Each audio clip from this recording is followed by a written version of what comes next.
પાઠ 10 ડાંગ વનો અને મહેન્દ્રસિંહ પરમાર સાહિત્ય પ્રકાર લલિત નિબંધ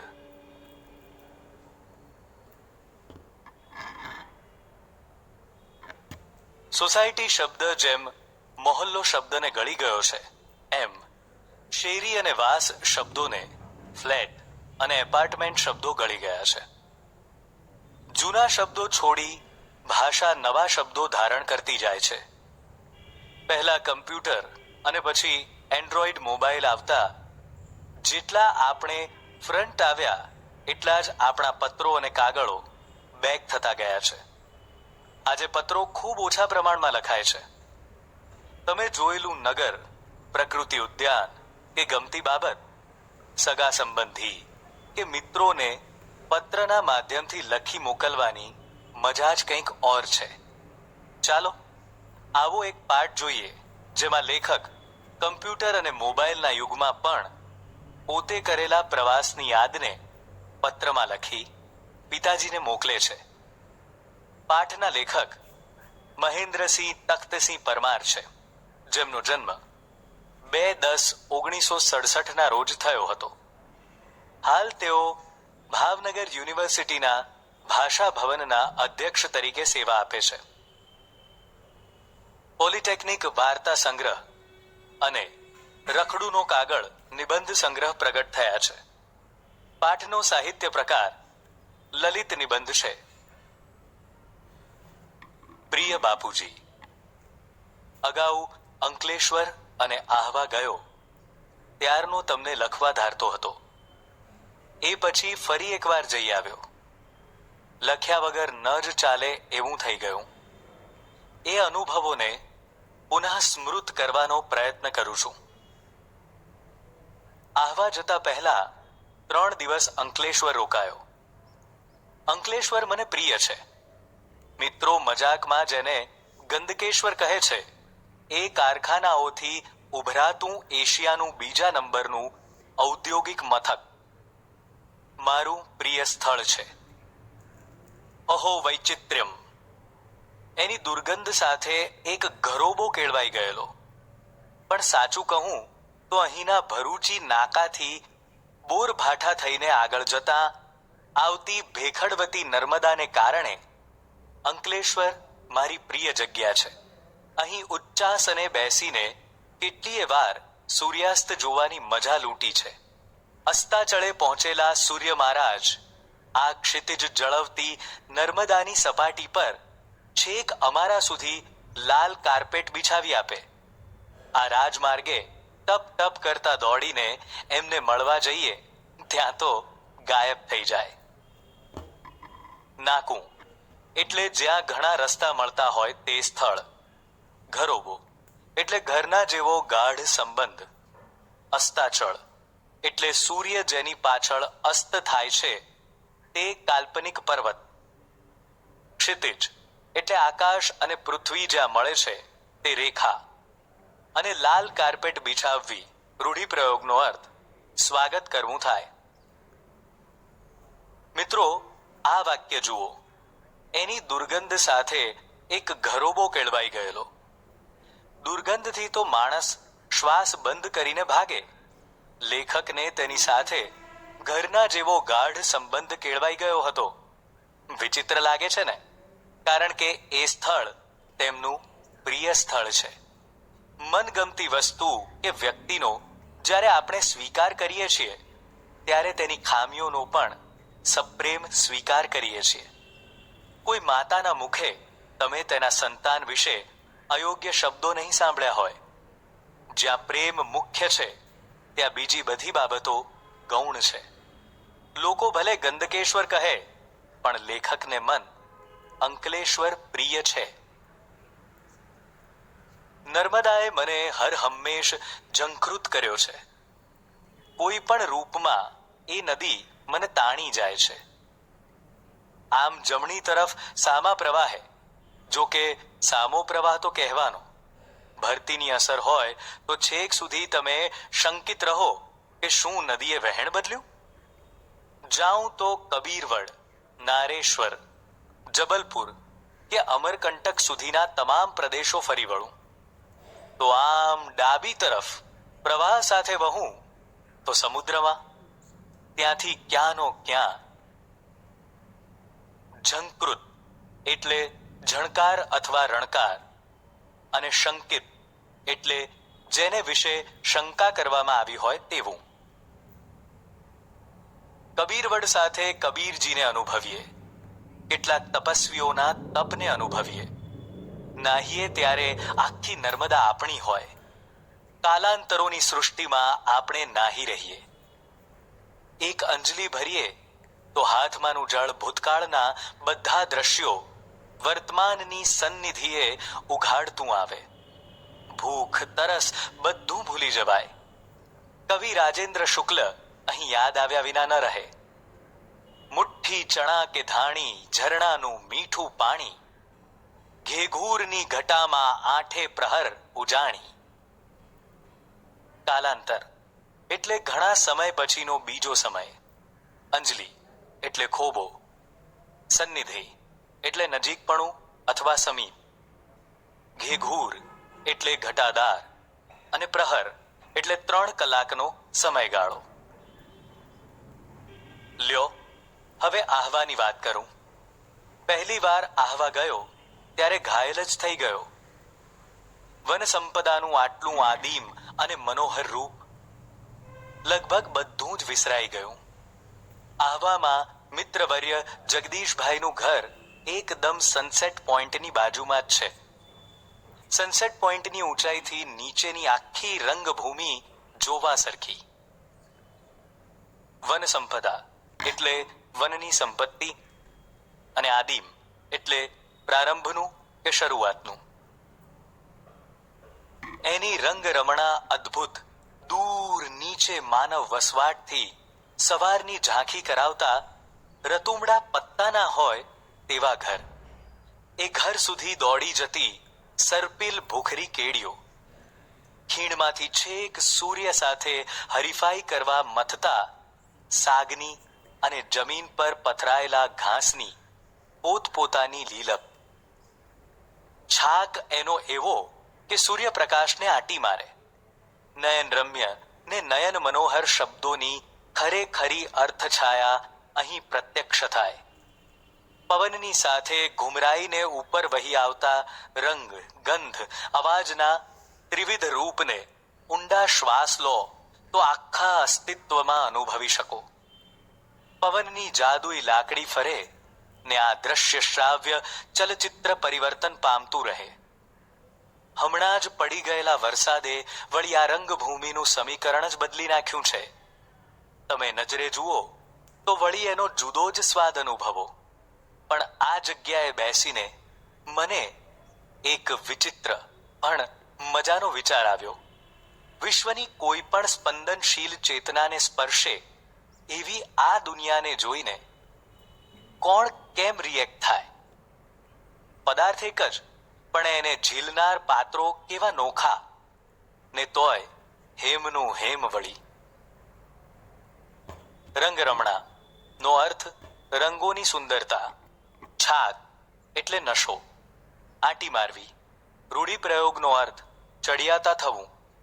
અર્થછાયા એટલે શબ્દો પોતાનો ઓછો ખ્યાલ આપે તેવી પરિસ્થિતિ. ત્રિવિધ એટલે 3 પ્રકારનું. સમીકરણ એટલે સમાન કરવું એ. સ્પંદનનો અર્થ આછી ધ્રુજારી અથવા પલકારો, અને હેમ એટલે સોનું. ને તોય હેમનું હેમ વળી. કુદરતી વાતાવરણ જોઈએ એટલે તરત આપણે પોતાને ઈશ્વરની નજીક પામીએ છીએ. ઝાડ, પવન, પાણી વગેરેમાં પરમાત્મા નામનું એક જ તત્વ છે. પણ આમ જુઓ તો દરેક કેવા નોખા નોખા દર્શાય છે. પૃથ્વી, પાણી, પવન, અગ્નિ અને આકાશ જુદા જુદા છે, અને આમ એકબીજામાં ભળેલા છે. માણસોમાં પણ એવું જ છે જેવું પ્રકૃતિના તત્વોમાં છે. સોનામાંથી વિવિધ ઘરેણાઓ બનાવાય છે. તેના જુદા જુદા નામ હોય છે, પણ છે તો સોનું જ.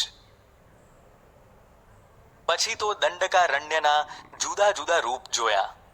મહાલનું ડાંગ, વઘાઈનું ડાંગ, સુબીર, વાંસદા, શિવઘાટ, સાપુતારા બધે દોડા દોડ કરી મૂકી. ક્યાંક ખૂબ ઊંચાઈએથી ઊંચે તો ક્યાંક એકદમ ઊંડાઈએથી ખૂબ ઊંચે ચંચળતાથી ભમી લીધું. ખીણને રસ્તે રાત્રે નીકળ્યો તો સ્તબ્ધ થઈ ગયો. ચો તરફ આગિયા. સાગના ઝાડ રાતોરાત કોઈએ શણગારી લીધા. ઉપર નજર કરો તો તારા ખચિત આકાશ, અને અહીં નીચે આગિયા. પ્રિય કવિ રાજેન્દ્ર શુક્લ કાયમ સાથે જ રહે. સ્થાનનો ફરક અમથો, મૂળમાં તો અજવાળું. તારકો શિખર સોહે, આગિયા તરાઈમાં. અહીં તહીં ઉડાઉડ કરતા આગિયાઓ અંધકારને શણગારીને એક મોઝેઇક બનાવી આપે. દંડકારણ્ય એટલે ડાંગનું જંગલ, મહાલ એટલે નાનો તાલુકો, આગિયો એટલે અંધારામાં લીલા રંગથી પ્રકાશતું જીવડું, તારા ખચિત એટલે તારાઓથી જડેલું, તારકો એટલે તારાઓ, તરાઈ એટલે તળેટી, અને મોઝેઇક એટલે રંગીન પથ્થરોથી ટાઇલ્સથી મઢેલું. નામનો જાદુ કેવો હોય તેની વાત કરું. અહીં ગીરમાળનો ધોધ છે. લગભગ 300 મીટર ઊંચેથી સુસવાટા નાખતું પાણી પૂર જોશમાં નીચે પડે, વિખરાઈ જાય નાના સરખા તળાવ રૂપે. ચો તરફ પર્વતમાળાઓને વચ્ચે આ ધોધ. જ્યાંથી એ પડે ત્યાં જ પહોંચ્યા ને પથ્થરની ઓથ લઈને નીચે જોયું. ધુઆધાર જોયેલો જબલપુરમાં. એના વિકરાળ રૂપની પાસે આ તો કંઈ જ નહીં. પણ હવે તમને નદીનું નામ કહીશ તો આખી વાત રમ્ય બની જશે. આ નદી છે ગીરા. નદી, ધોધ અને તળાવ એક રૂપક બની ગયા. વાણીનું આ રૂપ મારા સાહિત્યનું પણ રૂપ બન્યું. આ જ તેજસ્વી ગતિએ મારી ભાષાની ઊર્જા જન્મે ને નીચે તળાવમાં સંચિત થાય. પેલા ટચુકડા બુભુક્ષુ માછીમારો જેમ જાળ નાખીને ઊભા છે તેમ હું એ ઊભો હોઉં, પછી એ જળ પાછું બંધાઈ ન રહે. ગીરા નદીના રૂપે વળી નવા પ્રદેશો સર કરે. કેટલું સરસ નામ, ગીરા. ઓથ એટલે સહારો, વિકરાળ એટલે ભયાનક, ગીરા એટલે ભાષા અથવા બોલી, સંચિત એટલે સંઘરેલું, અને બુભુક્ષુ શબ્દનો અર્થ ભૂખ્યું થાય. લળી લળીને હેત કરતા વાંસના ઝુંડના ઝુંડ, ક્યાંક ઉન્મત્ત ગજયુથ જેવા, ક્યાંક એકલ દોકલ પ્રણયીજન જેવા. વૃત્તિઓ સગળી ઠરીઠામ થઈ જાય, ડાહી ડમરી બની જાય. અસ્તિત્વની પરમતા અને ભવ્યતા બેનો નજદીકી અને બારીક અનુભવ થાય. એમાં મારા સમગ્ર અસ્તિત્વને ધીમે ધીમે નાનું થઈને સાવ ઓગળી જતું અનુભવું.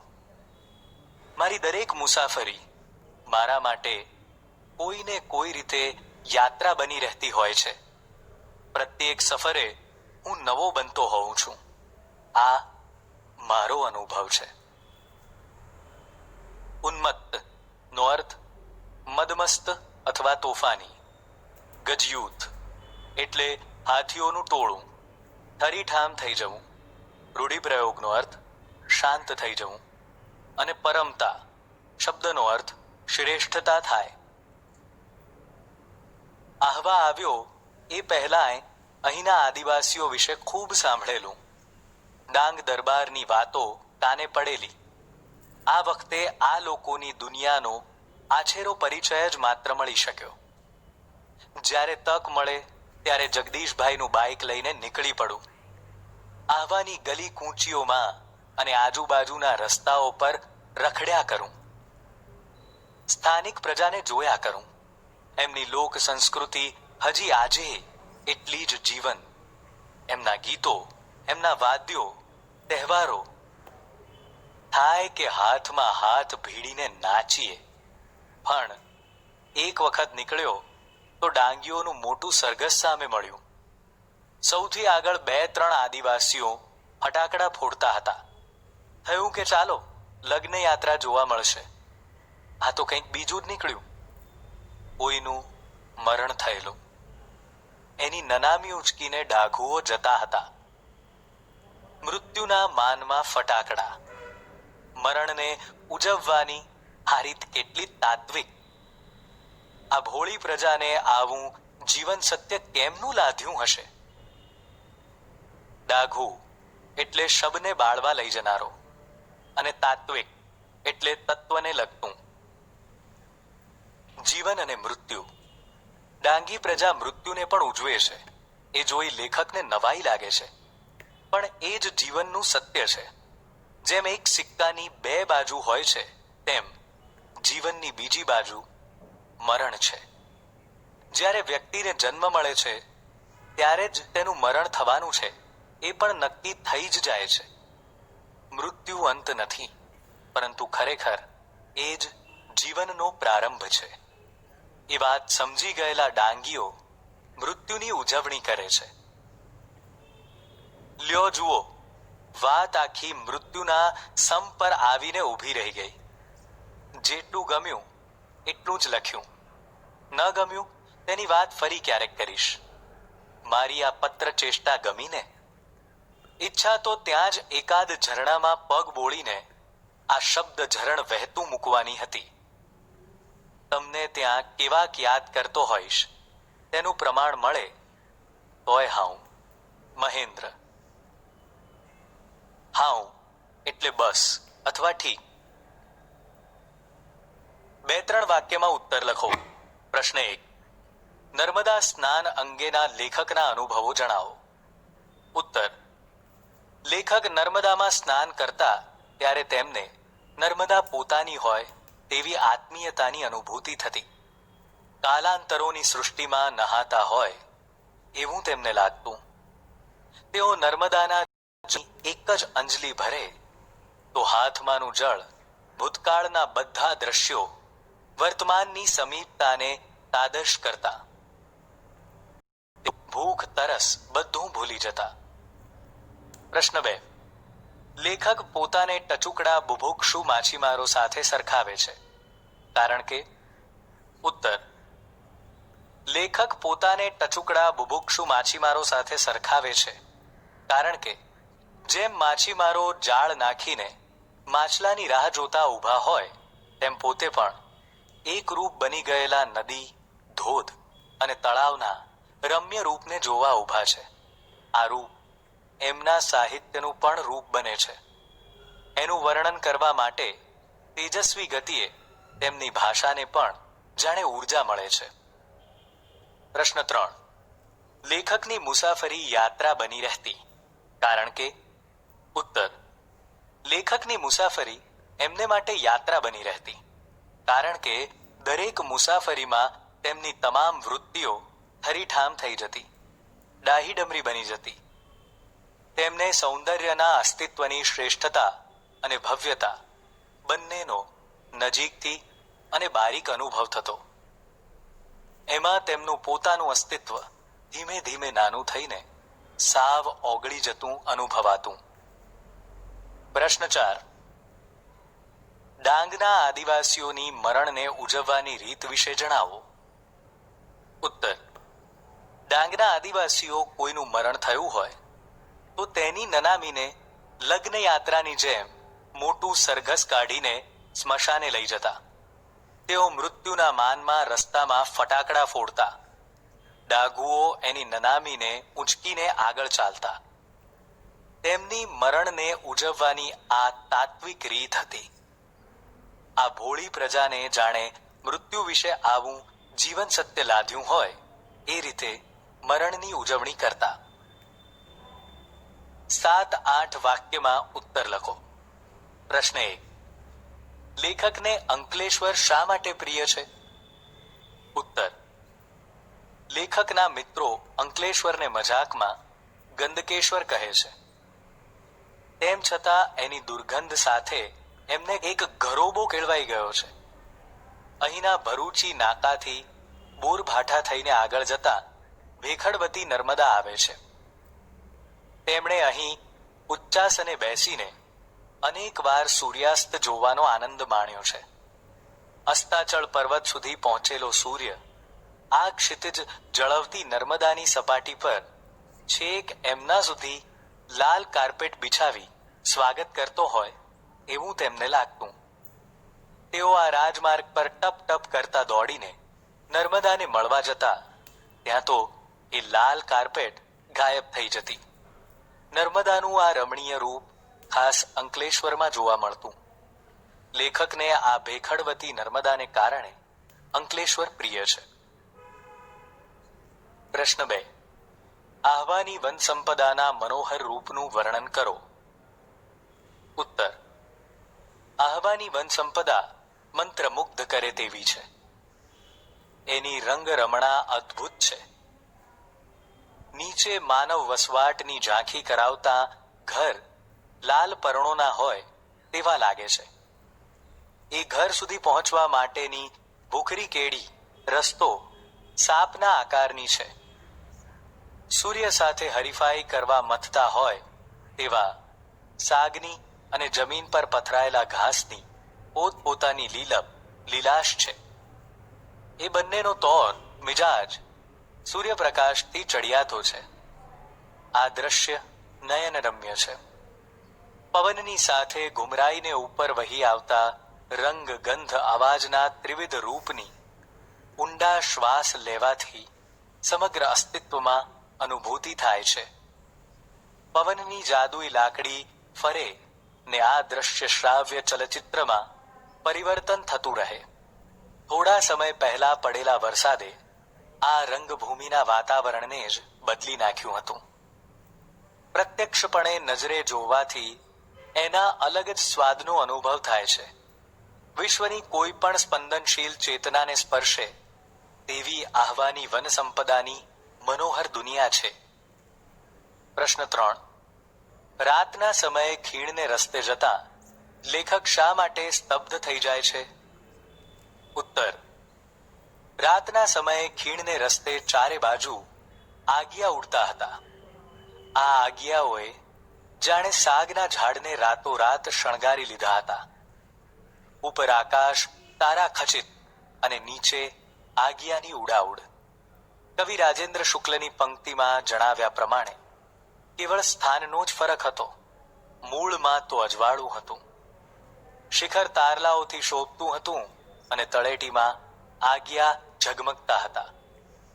અહીં તહીં ઉડાઉડ કરતા આગિયાઓએ અંધકારને શણગારીને એક મોઝેઇક બનાવી આપ્યું હોય એવું એ દ્રશ્ય હતું. લેખક રાતના સમયે ખીણને રસ્તેથી પસાર થાય છે ત્યારે આ દ્રશ્ય જોઈને સ્તબ્ધ થઈ જાય છે. પ્રવૃત્તિ. આપણી વન સંપદા વિષય પર 250 શબ્દોમાં નિબંધ લખો. જયંત પાઠક લિખિત વનાંચલ કૃતિ મેળવી વાંચવી.